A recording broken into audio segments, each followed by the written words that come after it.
E eu utilizei também um livro chamado Mania de Sofrer, da Bel César. É um livro bastante interessante que ela traz algumas reflexões que eu utilizei aqui nesse conteúdo da live.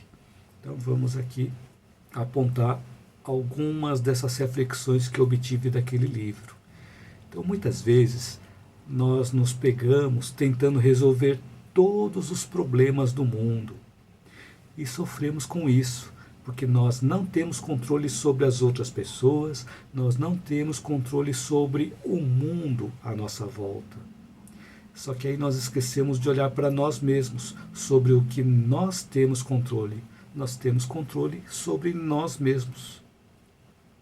Então, se nós temos uma quantidade muito grande de dificuldades, de obstáculos, se acreditamos em algum ideal que seja bom e que seja benéfico para uma comunidade maior, nós devemos continuar perseverando nesse caminho. Mesmo que a meta não consiga ser atingida enquanto nós estivermos vivendo nessa jornada, nós devemos continuar perseverando. Porque se o que nós estamos fazendo é algo bom, é algo benéfico para a comunidade maior, as pessoas que se engajaram conosco nessa ação, assim como as gerações seguintes, vão continuar seguindo esse caminho também.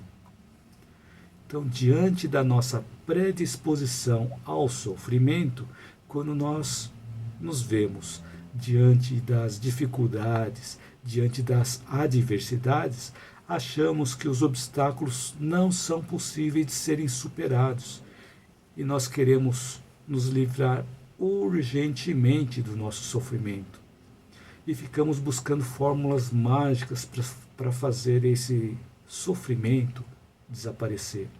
Essas posturas nos mantêm com a predisposição ao sofrimento. E para nós podermos aliviar ou podermos superar esse sofrimento, nós precisamos antes crescer interiormente. E como que nós podemos crescer interiormente? Quando nós não nos identificamos com a aparência dos conflitos, quando nós não nos identificamos com a aparência das ameaças que aparecem à nossa volta. Porque se nós nos identificarmos com os conflitos, com as ameaças, eles podem até paralisar as nossas ações. Isso acontece quando o negativo exterior entra em sintonia com o nosso negativo interior. E aí surge a dor e ficamos presos ao problema, ficamos paralisados nas nossas ações. Então é natural que o nosso instinto de conservação, o nosso instinto de sobrevivência nos deixe em uma posição de alerta diante de alguma ameaça ou diante de alguma dificuldade. Mas para que nós possamos sair da sintonia negativa, nós precisamos parar um pouco, respirar e refletir sobre a solução e não ficarmos focados no problema. Então, uma frase que nós podemos utilizar é: ok, isso está acontecendo, isso está doendo, isso está me fazendo sofrer, mas por esse motivo eu vou encontrar uma solução para lidar com isso. Então, quando a nossa postura diante de uma situação desagradável muda, vai despertando em nós mais segurança interior. Então, não adianta fugir e não adianta fingir que nós não estamos sofrendo.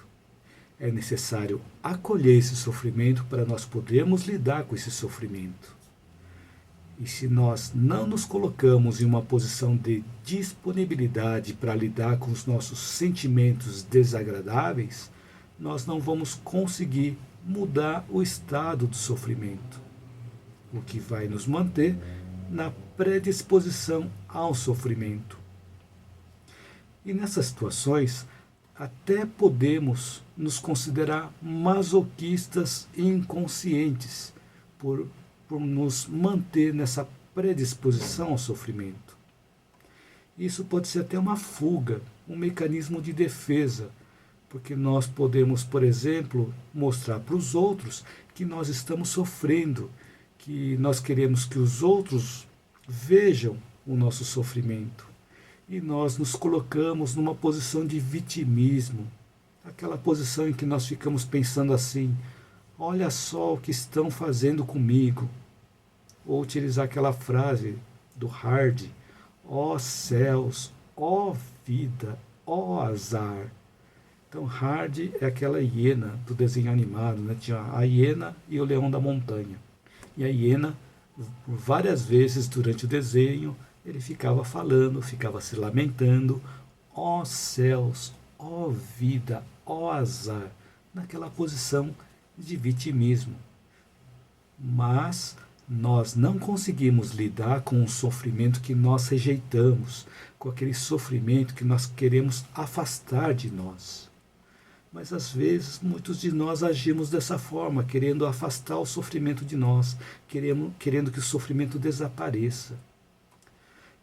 Parece até contraintuitivo, mas para nós podermos lidar com o sofrimento, precisamos trazer a dor e o sofrimento para perto de nós, para podermos transformar essa dor, transformar esse sofrimento. Que grande parte da nossa dor é causada pela nossa resistência ao sofrimento, e não ao sofrimento propriamente dito.